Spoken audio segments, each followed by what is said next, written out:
Got it? Good.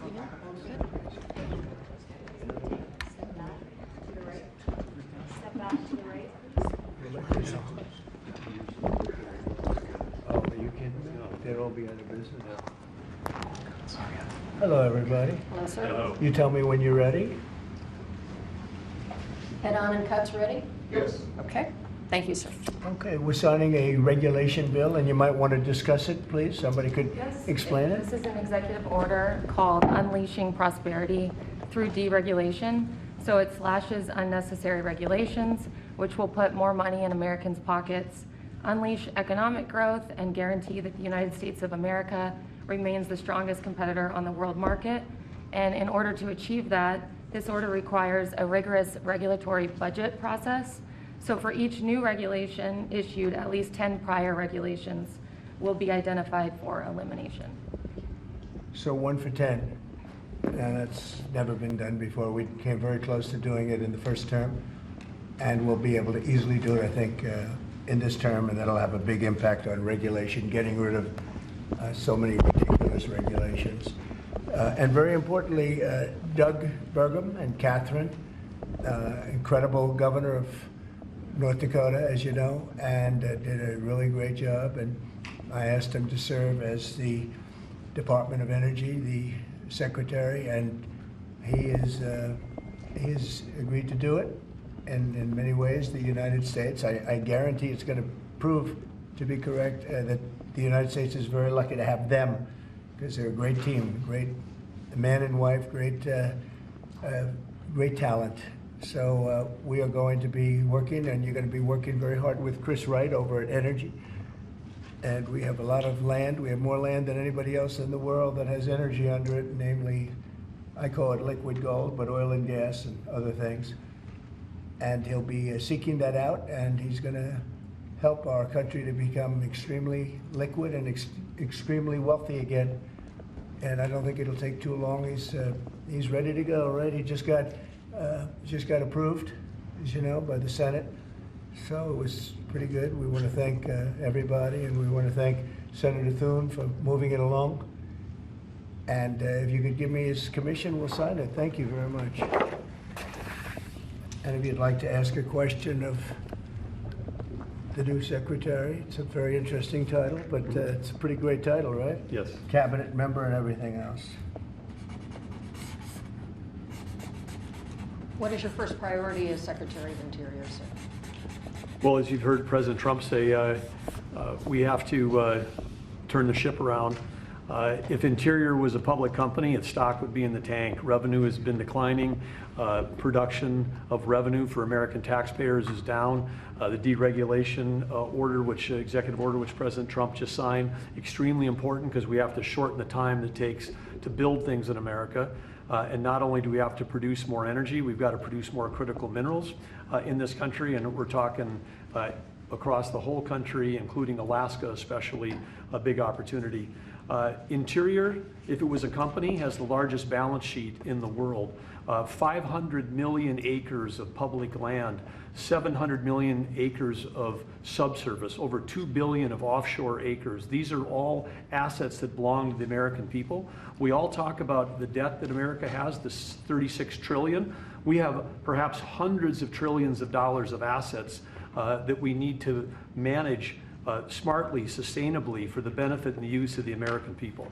Mr. President, is there anything China, Canada, and Mexico can do tonight to forestall your implementation of tariffs tomorrow? No, nothing. Not right now, no. Not a negotiating tool? No, it's not. No, it's a pure economic. We have big deficits with, as you know, with all three of them. And in one case, they're sending massive amounts of fentanyl, killing hundreds of thousands of people a year with the fentanyl. And in the other two cases, they're making it possible for this poison to get in, number one. And number two, we have big deficits, and it's something we're doing. And we'll possibly very substantially increase it. We're not. We'll see how it is. But it's a lot of money coming to the United States. As you know, we have about a $200 billion deficit with Canada, getting close to $200 billion. They've treated us very unfairly. And I say, why should we be subsidizing Canada? wonderful. I have so many friends in Canada. It's a great place. Is there a concession But, you're looking for, sir? No, we're not looking for a concession, and we'll just see what happens. We'll see what happens. And with Mexico, it's the same thing. We have a $250 billion deficit, and we have a lot of people coming into the border, and now we've largely stopped that, but we've stopped that ourselves. I think they've done a fantastic job. You've seen the numbers. They've dropped to almost zero.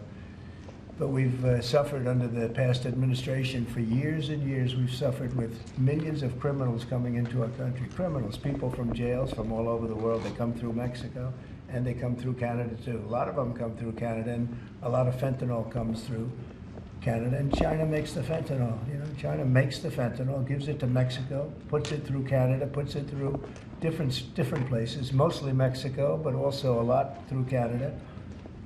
And so all three haven't treated us very well. There are significant. Could I ask you about your meeting with NVIDIA?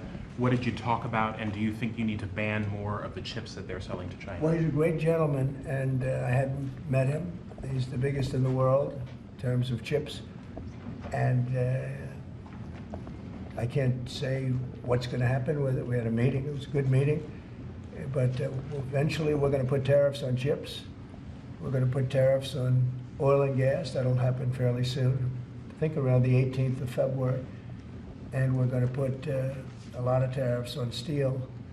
We already have tariffs on steel, and we've saved our steel industry, but that was relatively small compared to what it'll be. But we're going to be putting tariffs on steel and aluminum and ultimately copper. Copper will take a little bit longer. And that'll happen pretty quickly. It'll mean it'll be a great boost for our steel industry. It'll make our steel industry very strong. If I didn't put the tariffs on years ago on steel, which actually Biden left because there was so much money that they couldn't do anything about it, we would have lost. We wouldn't have one steel mill in this country if I didn't do that. We saved the steel industry. So it was an honor to do it. And I think the people that love me most in the whole world are people that make steel. But we're going to be putting sometime this month, next month, we're going to be putting tariffs on steel and aluminum. And we'll give you an announcement as to what the exact date is.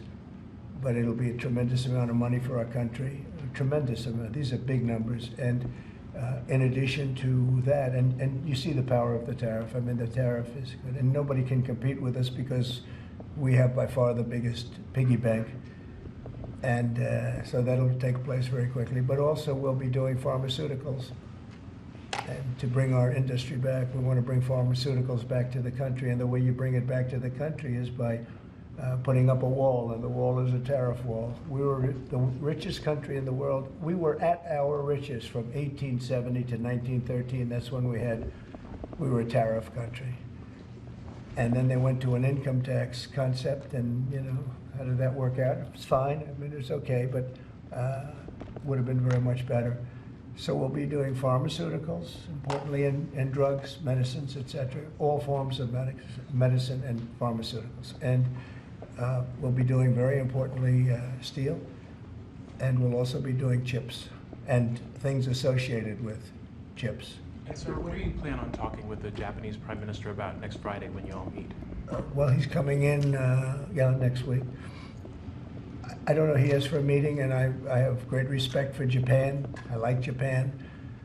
Prime Minister Abe was a very close friend of mine. What happened to him was so sad, one of the saddest days. But they're coming in to speak to me, and I look forward to it. Mr. President, on the crash, do you have any concerns that your commentary about things you have described as common sense or your observations could in any way interfere with the thorough investigation of the crash? No, I think they'll do an investigation. It'll probably come out the way I said it. I like to put it up front. I'm so tired of listening to things happen to our country, and then people say, we'll do an investigation, and 3 years later they come out with a report that nobody looks at. Especially, not in all cases can you do that, but in this case, you know, you had a helicopter that was, the Black Hawk was too high. It was above the 200 limit by double.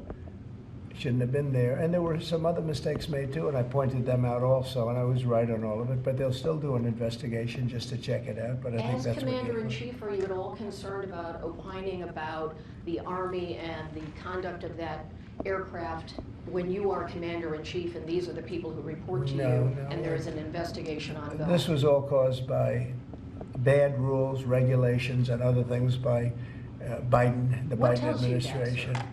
And when you look at the way they ran things, in fact, if you look, we hired, one of the first things I told them to do, I said, get talented people in those beautiful towers overlooking runways. You better get them in there fast because we don't have people there that are qualified. And you knew that because planes were landing very, very late. They were circling all over the place.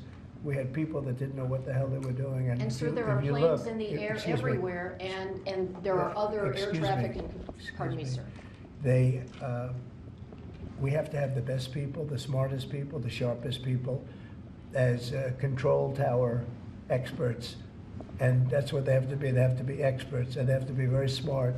And we didn't have our best. And if you read the quote that I read yesterday at the news conference, it talked about people that were psychologically injured were okay and people that had lots of problems were okay. I'd read it again if you'd like me to, but I don't think I have to Does that waste give your you time. concern though, sir, with planes in the air all around the country, people relying on that as safety? Are you suggesting there's an ongoing risk? No, I think there's very little risk, but I think that we have to make sure that this never happens again. Very, very little risk.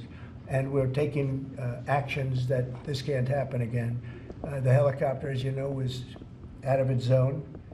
Shouldn't have been out of its zone. It was at the same height as the airplane. Now, the airplane was coming down on its track. It was perfect. It was in perfect shape coming down, and something was in its way. You can't let that happen. And it won't be happening again. And this was all because of weak rules in the Biden administration. And we're just not going to let that kind of thing happen again. And again, I could wait and I could, give a report in 2 years like they always do. And sometimes it's obvious. In this case, to me, it was very obvious. And I think I've been proven to be very correct. Yeah. Any- Mr. President, what do you expect from your meeting with Prime Minister Netanyahu next week? I expect a lot of good things. From all meetings, I expect good things. Marco Rubio, as you know, is going to make a tour of various countries in South America. He's going to be meeting in Panama, where Panama's treated us very badly. They gave him, rather foolishly, a thing called the Panama Canal, the most expensive project we ever built, if you look at today's numbers. Most expensive ever built. We lost 38,000 men. In that case, all men, just about all men.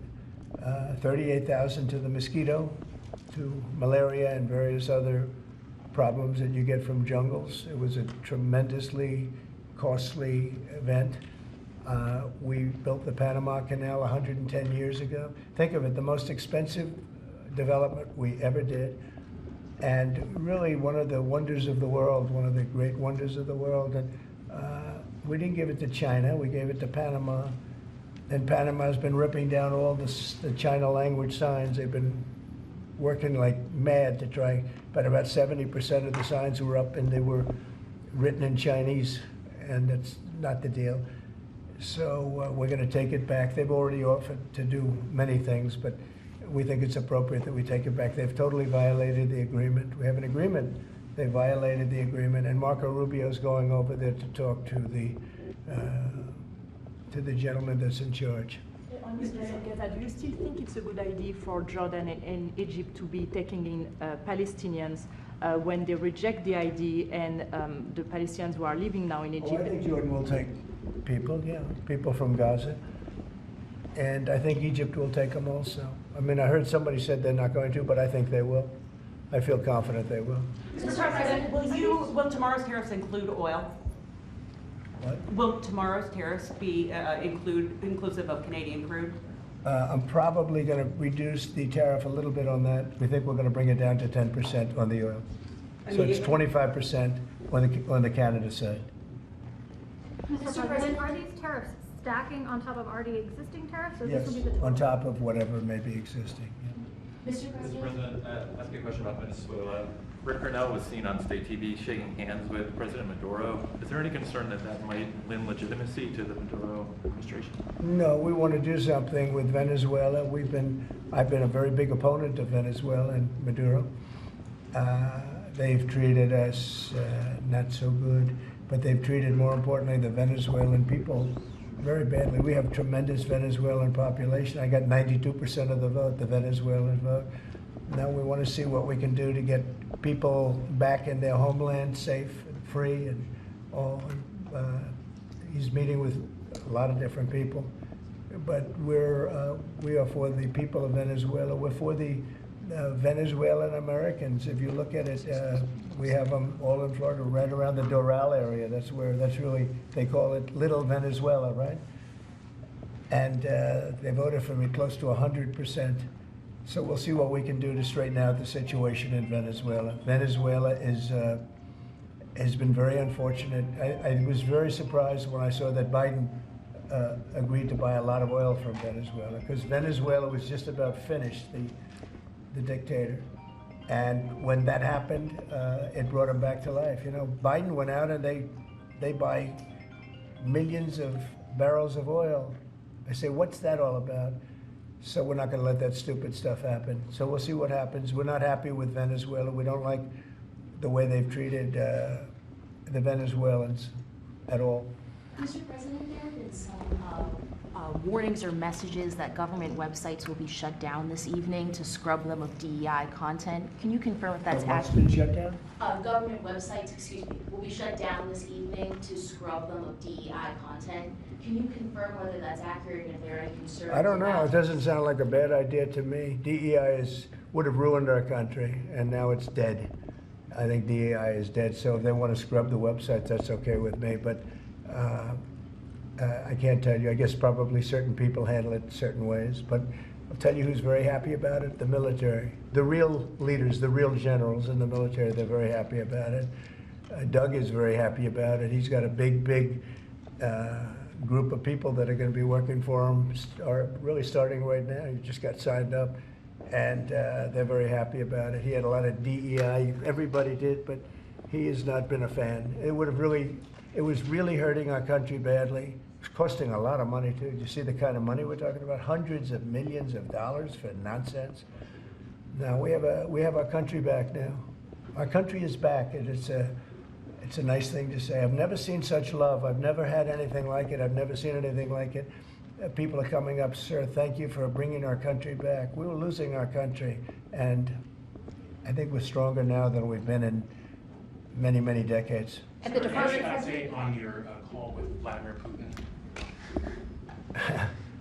Well, we'll be speaking. We'll be speaking, and I think we'll perhaps do something that'll be significant. We want to end that war. That war would have never started if I was president, and we want to end that war. That war is a horrible war. Millions of young people are being killed, mostly on the lines now, mostly soldiers. But the cities have been largely destroyed, many of them. They're like demolition sites. But the soldiers are just shooting at each other. You know, it's a very flat land. I said this the last time, very, very flat land. The only place that a bullet stops is when it hits a person. And they're hitting a lot of people. They're hitting a lot of soldiers, but on both sides. You know, I think Russia would probably say close to 800,000, and Ukraine 600,000 or 700,000. And it's just a senseless situation, and it's got to stop. So whatever I can do to stop it, and we are having discussions, yes. Ongoing, already scheduled and ongoing? Have you- Already talking, yes. So you've already spoken to Vladimir Putin I don't want to since? say that, but we are having very serious Is discussions there a reason you don't want to? Well, I just don't want to say that. We're having very serious discussions about that war, trying to get it ended. With Russia. With Russia, yeah. At the Department of Justice and the FBI, there are a number of high-level people who are being asked to resign or are being told they are going to be fired. Did you specifically request any actions at the Bureau or DOJ with respect to those employees? No, but we have some very bad people over there. It was weaponized at a level that nobody's ever seen before. They came after a lot of people, like me, but they came after a lot of people. No, I wasn't involved in it. I'll have to see what is exactly going on after this is finished.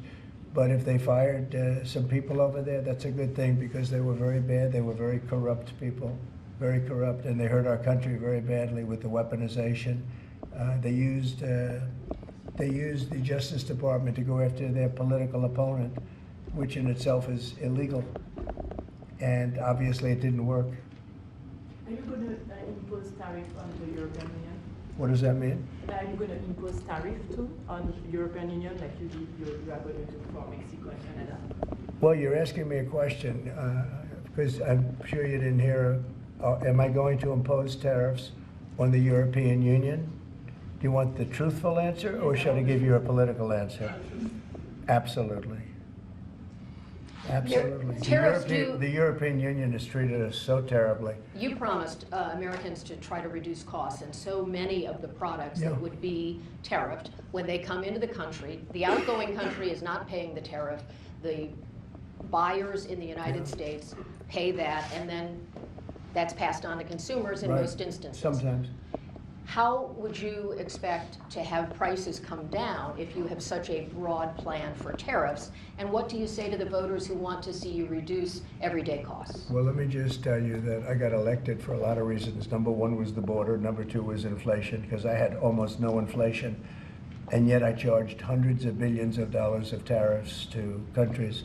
And think of it, I had almost no inflation and took in $600 billion of money from other countries. And tariffs don't cause inflation, they cause success. They cause big success. So we're going to have great success. There could be some temporary short-term disruption, and people will understand that. I had that when I negotiated some of the good deals for the farmers. And unfortunately, those deals have been led astray by Biden and his people because they didn't enforce the deals. We have a deal with China, which is phenomenal for the farmers, but there was nobody to enforce it in the Biden administration. They let them get away with murder. So that's another thing we're going to be bringing. Do you accept They the committed, principle wait a of minute, costs they being passed committed to on? buying $50 billion worth of farm product, and they did it when I was president. And as soon as I left, they stopped doing it because there was nobody in Biden to enforce it. But the tariffs are going to make us very rich and very strong, and we're going to treat other countries very fairly. But if you think about it, other countries charge us tariffs. We don't charge them tariffs. And it's about time that that changes. Sir, are you concerned about the market reaction around tariffs? No, no. Tariffs, the word tariff is a very misunderstood word. You've heard me say, I say it kiddingly, but it's one of the most beautiful words in the dictionary. It really is. And we've been taken advantage of because others have charged us VATs. As an example, the European Union charges us 20% plus a VAT tax, called a VAT tax, very similar. And it costs us an absolute fortune. We are treated so badly. They don't take our cars. They don't take our farm products, essentially. They don't take almost anything. And we have a tremendous deficit with the European Union. So we'll be doing something very substantial with the European Union. We're going to bring the level up to where it should be. And if you think of the European Union, then you go to NATO, it's largely the same group of countries. Until I came along, I mean, we were paying almost 100% of NATO only to get bad trade deals. And now it's been evened out, but very unfair having to do, it was evened out pretty good. Actually, I did a good job. They paid $440 billion if you look at the Secretary General's report, and he was here recently and he said that. He said one of the most amazing things I've ever seen is what President Trump was able to do with these countries of Europe, of which he was in charge of them, but he couldn't get them to pay. I went over, I said, you got to pay, and if you don't pay, we're not going to protect you. It's very simple. But very unfair is with Ukraine because we're in for $300 billion plus, and they're in probably for $100 billion. There's a $200 billion difference, and they need it more than we do. You know, we have an ocean in between. They don't. And so they're going to have to step it up a little bit. With efforts to reduce the federal workforce, whether it's offering what we've called the buyout package or other efforts, do you have any concerns that there will be employees broadly across the federal government who might take that up? And they're a part of the many different ways that agencies protect the public, from food inspections to water safety to I know, the air but traffic everybody's controllers. replaceable, and we'll get very good people to replace them if it turns out to be more than we thought. It could be a lot, it could be a little, we don't know, but we'd love to have them leave. We're trying to remember this. We want them to go into the private sector. It's our dream to have everybody almost working in the private sector, not in the public sector. We have many people, very few people came to work. They were, you know, it started more or less with COVID, but actually even before COVID. but it started with the COVID. They didn't come back. And then Biden let them get away with murder, and we had a federal workforce like 4% coming into the office. And that just doesn't work. People can say it does, but it doesn't work. You have to be unified in a group in the office. It's just, it was crazy. You don't know what they're doing. And then at some point, we may ask them to certify that they didn't have two jobs, meaning were they really getting a check from us, the government, and then were they also working a second job and a third job, and on government time?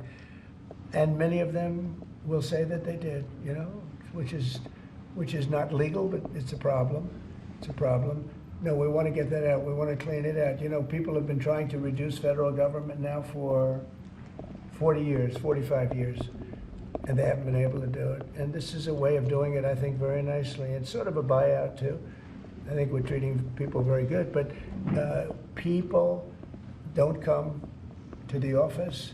They won't have a job starting on that very special date, so we'll see how that works out. I mean, nobody knows how that's going to turn out. Everybody might show up to the office, and maybe a large number won't show up. But if they don't show up, we've accomplished a very serious goal. We're trying to reduce government.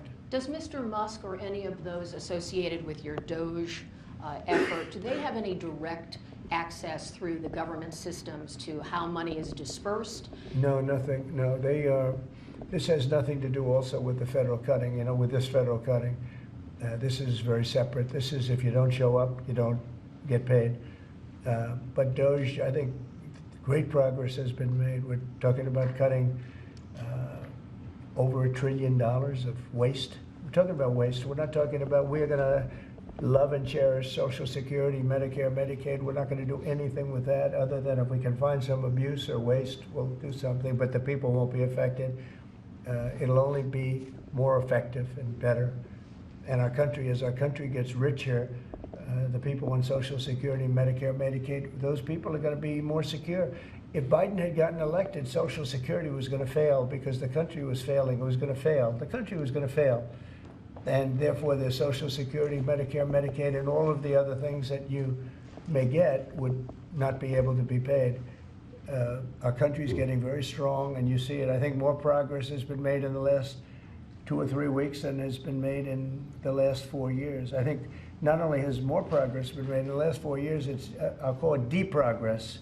We went way backward as a country in so many different ways, from woke to all of the other things that took place that were so bad. You look at Afghanistan, how embarrassing that was. I think Afghanistan really started the problem with Russia and Ukraine. When Putin looked over and he saw how incompetently that was handled, I was getting out, but I was going to keep Bagram. Right now, China has Bagram. I was going to keep one of the biggest air bases in the world. They left it. But I was, other than Bagram, I was going to get out. And I wasn't keeping Bagram for Afghanistan. I was keeping it for China because it's 1 hour away from where China makes its nuclear weapons.